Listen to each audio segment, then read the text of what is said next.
వెంట్రుక రాసి city life తో మసి నగరవాసంలో కేశాలకెన్ని కష్టాలో పూర్తి వివరాలకు చదవండి రేపటి సాక్షి హైదరాబాద్ ఎడిషన్. తెలంగాణలో రాజకీయాలు హీట్ ఎక్కాయి.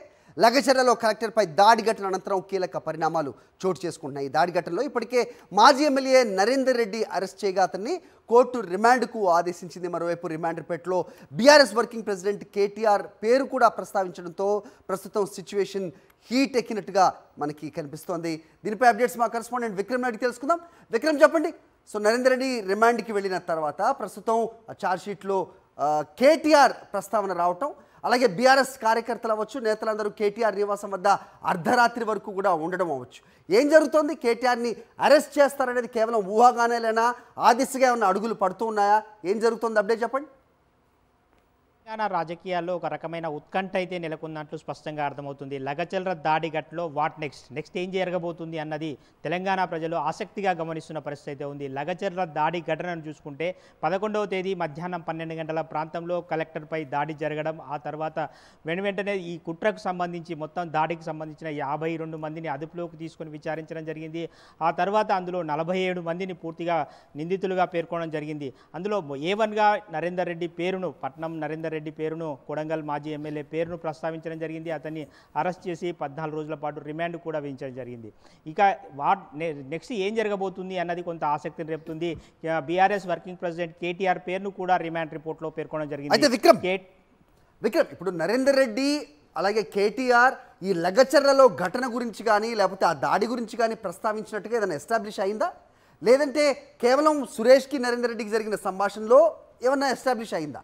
కేవలం అతనికి ఫోన్ సంభాషణలు ఉన్నాయి, ఫోన్ కాల్స్ ఉన్నాయనేది డైరెక్ట్గా రిమాండ్ చేయటం అనేది దాన్ని కూడా ప్రశ్నిస్తున్నారు బీఆర్ఎస్ నేతలు. ఏం చెప్తున్నారు పోలీసులు? ఏదైనా తేలిందా? ఏదైనా తేల్చారా అంటే ఏమంటారు? అయితే హరి, మనం ప్రస్తుతంగా ఒక ఘటనకు సంబంధించి చూసుకుంటే 47 మంది నిందితులు ఎవరైతే ఉన్నారో వారిలో 19 మందికి ఎలాంటి భూములు లేవు అని కూడా పోలీసులు చెప్తున్నారు. దానికి సంబంధించి కలెక్టర్ కూడా రాష్ట్ర ప్రభుత్వానికి ఒక నివేదిక ఇవ్వడం జరిగింది. భూములు లేకపోయినప్పటికీ అక్కడికి వచ్చి గొడవ చేయడం, దాడి చేయడం లాంటి ఘటనలకు పాల్పడడం ఎందుకు చేశారు అన్న కోణంలో పోలీసుల దర్యాప్తు అయితే కొనసాగుతుంది. దీని వెనుక సురేష్ ప్రధాన నిందితుడిగా భావించారు. సురేష్కి దీని కుట్రకంతటికీ కారణం పట్నం నరేందర్ రెడ్డి అని చెప్పి అరెస్ట్ చేయడం జరిగింది. A1గా పట్నం నరేందర్ రెడ్డిని పేర్కొన్నారు, A2గా సురేష్ను పేర్కొన్నారు. సురేష్ అక్కడ వాస్తవానికి లగచర్లలో ఉండడు, ఇటీవల కాలంలోనే ఊర్లోకి వచ్చారు.